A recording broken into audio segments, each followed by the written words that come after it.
C'est la plus grosse entrée en bourse de l'histoire. SpaceX, l'entreprise aérospatiale du milliardaire Elon Musk, doit être cotée en bourse pour la première fois ce vendredi 12 juin. Mais concrètement, qu'est-ce qu'une introduction en bourse? Qu'est-ce que ça va changer pour SpaceX et qui pourra investir? SpaceX, c'est une entreprise américaine fondée par Elon Musk en 2002. Elle est spécialisée dans les fusées et les vaisseaux spatiaux réutilisables avec un objectif, réduire le coût des voyages dans l'espace. Elle développe aussi Starlink, un réseau mondial d'internet par satellite. Et si on en parle aujourd'hui, c'est parce que l'entreprise prévoit de lever 75 milliards de dollars en mettant en vente plus de 555 millions d'actions à 135 dollars l'unité. Concrètement, ça veut dire que l'entreprise vend une partie de son capital pour récupérer cette somme auprès des investisseurs. À titre de comparaison, le record précédent était détenu par le géant pétrolier Saudi Aramco avec 25,6 milliards levés en 2019, soit près de 3 fois moins. Si l'opération réussit, SpaceX devrait être valorisé autour de 1760 milliards de dollars, ce qui est plus que Tesla, l'autre empire d'Elon Musk. Mais alors, pourquoi cet événement est-il autant suivi? D'abord parce que les montants sont gigantesques.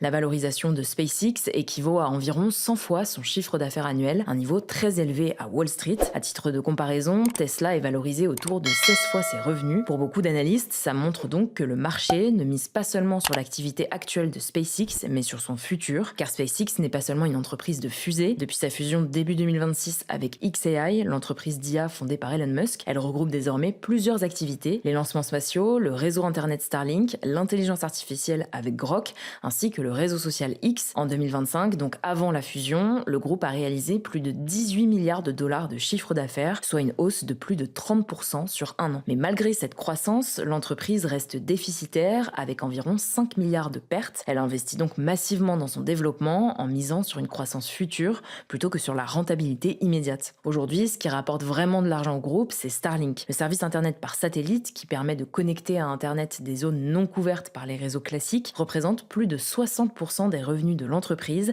avec plus de 10 millions d'abonnés. Le service s'est notamment fait connaître du grand public lors de la guerre en Ukraine, où il a joué un rôle clé dans les communications militaires et civiles ukrainiennes depuis l'invasion à grande échelle par la Russie en février 2022. Pour en revenir à SpaceX, ses activités liées à l'intelligence artificielle restent à l'inverse encore très coûteuses et consomment une part importante des investissements du groupe. Pourtant, c'est justement sur ces projets futuristes que repose une grande partie de la valorisation de SpaceX, avec des projets comme des centres de données dans l'espace, le développement de l'IA ou encore la colonisation de Mars. Pour les investisseurs, acheter une action SpaceX revient donc à parier sur une vision du futur, mais certains estiment que la valorisation est trop élevée et déconnectée des résultats actuels. Autre enjeu, la gouvernance de l'entreprise. Même après la cotation, donc son arrivée sur les marchés financiers et l'ouverture de son capital à de nouveaux investisseurs, Elon Musk conservera plus de 80% des droits de vote grâce à un système d'actions spécifique. Les nouveaux actionnaires auront donc très peu de pouvoir et Elon Musk gardera le contrôle quasi total du groupe. Autre particularité, SpaceX a réservé jusqu'à 30% des actions proposées aux investisseurs particuliers. C'est beaucoup plus que lors des grandes introductions en bourse habituelles où la majorité des titres est généralement achetée par des fonds d'investissement ou des banques. Maintenant qu'on a dit ça, comment les particuliers peuvent-ils investir? En pratique, en France, il faudra passer par un courtier ou une banque qui donne accès au marché américain et aux introductions en bourse, mais la demande risque d'être très supérieure à l'offre, donc tous les investisseurs ne seront pas servis. Cette opération pourrait aussi avoir un impact important sur les salariés. Depuis plusieurs années, SpaceX leur attribue des stock options, c'est-à-dire un droit d'acheter des actions à un prix fixé à l'avance, souvent inférieur au prix du marché. Si le titre monte, ces stock options peuvent générer des gains très importants. Résultat, l'introduction en bourse pourrait générer plusieurs milliers de nouveaux millionnaires, mais ces gains ne deviennent réels que lorsque les actions sont revendues. Mais alors, quels sont les risques pour les investisseurs? D'abord, peu d'actions seront disponibles au départ, ce qui peut créer une forte volatilité. Le prix peut beaucoup monter ou baisser dès les premiers jours. Par ailleurs, on le disait, la valorisation repose largement sur des projets encore loin d'être rentables. Si la croissance de Starlink ralentit, si les projets dans l'IA déçoivent ou si les futures fusées Starship rencontrent des difficultés, l'action pourrait fortement reculer. Dans ce contexte, le prix de l'action dépendrait surtout de ce que les investisseurs espèrent pour le futur, plus que des vrais résultats actuels de l'entreprise. Du coup, si les résultats déçoivent ou si les promesses ne se réalisent pas, le prix de l'action pourrait baisser très vite. En tout cas, cette introduction en bourse marque un tournant pour la finance américaine. Elle confirme l'attractivité de Wall Street qui attire désormais une grande partie des entreprises technologiques du monde entier. Plusieurs géants de l'intelligence artificielle comme OpenAI ou Anthropic préparent d'ailleurs eux aussi leur arrivée en bourse. Si ces projets se concrétisent, 2026 pourrait devenir l'année la plus importante de l'histoire pour les introductions en bourse aux États-Unis.